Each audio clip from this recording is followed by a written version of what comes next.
Now, you buy a house this year, housing prices go down, you're in a negative equity situation.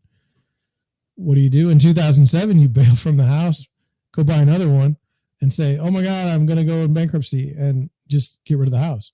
You've already moved into a new house. You let the banks deal with that one.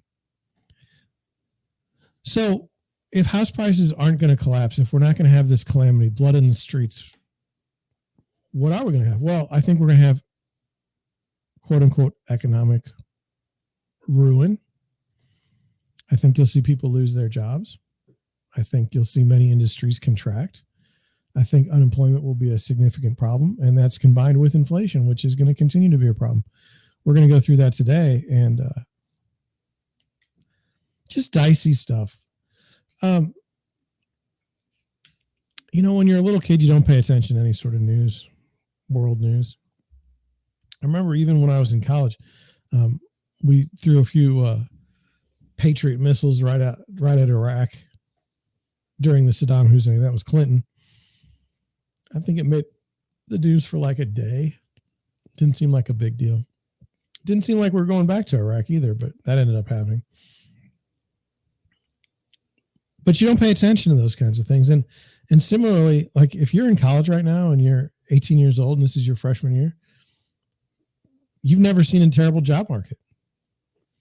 Your parents have likely always had jobs. We haven't been below 5% unemployment in years. But just wait until you get in there and it's 11 and 12% unemployment. Good luck. So, to me, we have very, very, very, very scary things going on. I don't know if they're the truth. Okay, I don't know if what I read is true. I don't know. Like, for instance, we have the Nord Stream pipelines, or we had them. They're gone. They're destroyed. Thought this was helpful. We read this last night, but it changes. So this is, I don't know if you can see this. I want to make sure you can see this if you're on a big enough screen. Monthly principal and interest payments on a $600,000 mortgage at 2.65%. It was $2,400 entering 2021. At 3.2%, it was $2,500 entering 2022. At 7.8% yesterday, it was $4,024. Okay, but he wrote that yesterday. That's not weird. This, of course, does include property taxes, insurance, HOA fees, or PMI. God, HOA fees are significant. Do not go towards your equity. Not a good thing. And then it says, then he did it again. But he changed the bottom one to 6.65%, which is what he saw as a survey for today. $3,852. $62,000. That's how much a borrower taking out a $600,000 mortgage would have saved if they locked today versus yesterday. That's over a 30-year, over 30 years. That's a pretty volatile jump in a day. This is Lance Lambert again.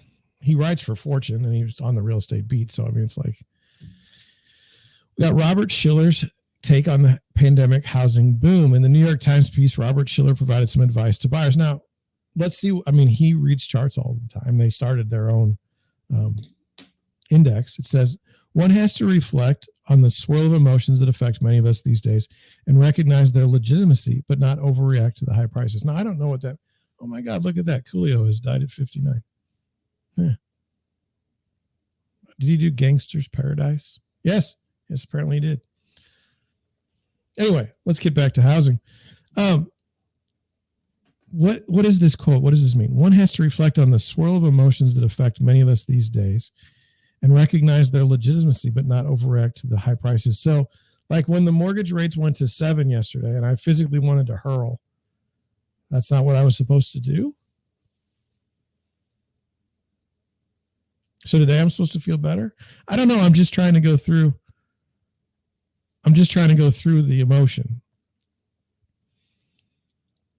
Take a long time to search for a dream house, even as mortgage rates are going up. And don't forget that the real inflation-corrected prices may be substantially lower after this wave of fear of missing out and other factors promoting high home prices during the pandemic weaken with time.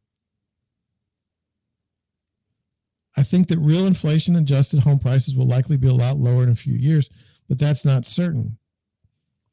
After real home prices peaked in December of 2005, they fell 36% by February of 2012, and I don't believe that.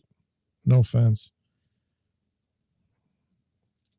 I mean, we were buying houses, as soon as as they were dropping. Anyway, but it took over 6 years to drop that much, and real prices then shot up 77% from February 2012 to June of 2022. If you think you're in love today with a house, one could well argue that acquiring it right now makes sense. But this is clear only if in your heart you're really in love with it. Well, let's look at this a certain way, through a certain prism, and it could make sense. Okay, here we go. There are some places in St. Louis where homes were built at a certain period of time. Let's say the 1920s, between 1920 and 1930, and they're gorgeous houses. They don't go for sale very often, if ever. And when they do, they're immediately bought. It doesn't seem to matter what the price is.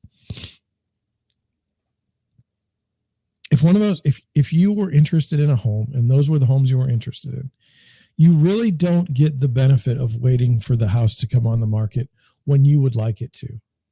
It's not going to happen. Like when it comes on the market, you get your shot. That's it.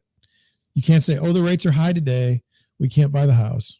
No, you can only go buy the house. Now, that's of the housing stock in St. Louis, that's 10% of the I'd say 20% of all the housing stock in St. Louis is defined by that there. The idea that this is a unique home, this is a unique lot, it's not a track built home. Okay. There aren't 60 other homes like it in the same subdivision, and there aren't 4,000 other homes the exact same all throughout St. Louis, but you don't know because you don't know all the neighborhoods in St. Louis, so you don't know where they all are.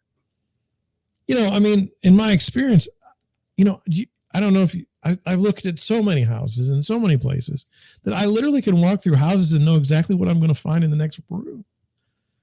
I know the floor plans like crazy. One of the worst things that I've been uncomfortable with is you'll have a major home builder build homes in the South, and they'll be maybe 400,000, and then you go to the North and they're 300,000 in the exact same house, exact same square footage.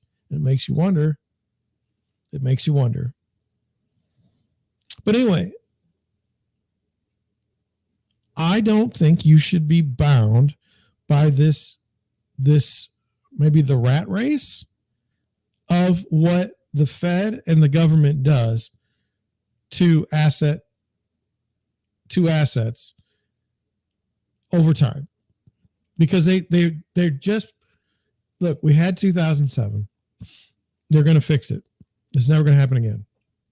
We're on the precipice of it right now in 2022. By this logic, I've got 2 more cycles in me before I'm out of the business. And let's just say I retire at 70. I'm not retiring, but let's just say I do. There's going to be booms and busts, and all the Fed and everyone's that's designed to stop that from happening ends up. Doesn't work. It still happens. Some people say abolish the Fed.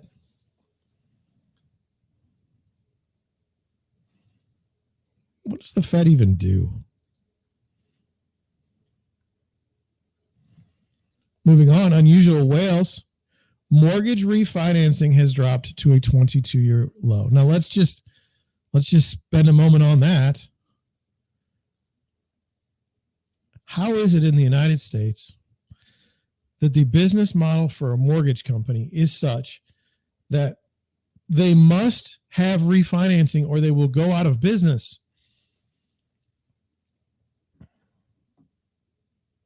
Like, how can that be? How can that be a good business model to invest in and to be a part of? You literally can't be in business if you can't refinance. Like, if the refinancing dries up, your business goes under. Like, you're a full service mortgage company that can only survive if you're doing refinancing and regular purchase mortgages. That's a problem. That's a problem. regulations, those who write the rules should be paying attention to that problem. Okay? Let's say, I mean, I know it's not true, but we want to believe. Let's say that the government is in charge of making the playing field fair in capitalism. Okay, now look, have they ever? No. No. It's all fake. But if they were to do that, then they need to definitely look at this business model and say, look, this doesn't seem like this. Our regulations right now that make it so that you can only be in business if you do refinancing, that's probably on us. We probably should change that to some other rules that say, like, look, you know, you should be able to make a profit on refinancing as well as purchase mortgages. There, you heard it. I'm calling for regulation. Peter Schiff, always a positive influence. Yesterday, the Bank of England was every bit as resolute as the Fed is winning the inflation war. But today, at the first sign of trouble, it surrendered. Inflation has won in the UK, and the British had better prepare for high inflation as a way of life. The Fed will make the same choice. Putting it out there. Not good. Not good. And it's the issue that I'm running into in my own modeling. Look, the Fed cannot work independent of itself in the sense that if the government, let's just say the government, if they're going to go out of whack with spending, okay, that you can't, nothing that the Fed can do is going to stop inflation when the government is just spending money hand over fist. Okay. And the only thing that happens when the Fed raises rates is all that money that the government's pumping out in a deficit has to be paid for. So what are they going to do? They're raising rates against themselves. They're raising against their own borrowing. That is not a good way to go. That is not a solid way to go. That's going to cause problems. And Schiff has argued that you're not fixing inflation without destroying the economy because you've got employment. You've got, this is not going to work. You say you're going to go after inflation, but what happens when businesses start shutting down? They probably should have shut it down years ago, but let's pretend it's a problem. So just get ready for the Fed. Now, we do have 2 articles on the UK housing market tonight, and we are going to get to them because, I don't know, we got time. Anyway, let's continue. We're in the United States. Everything's great. We're in the greatest country ever and all this stuff. Yeah. I got it. But there's other countries out there, and they do things differently. And sometimes, I'm not saying we have to learn from other countries. I'm not saying we have to mimic other countries. I'm not saying we have to use the laws from other countries as justification for changing our own laws. I'm just saying there's another world out there. And if we can open up our minds to logic somewhere else, it can only benefit us. And so we're going to look at the UK market and how housing is perhaps the driver of what happened today in Europe. Big, lofty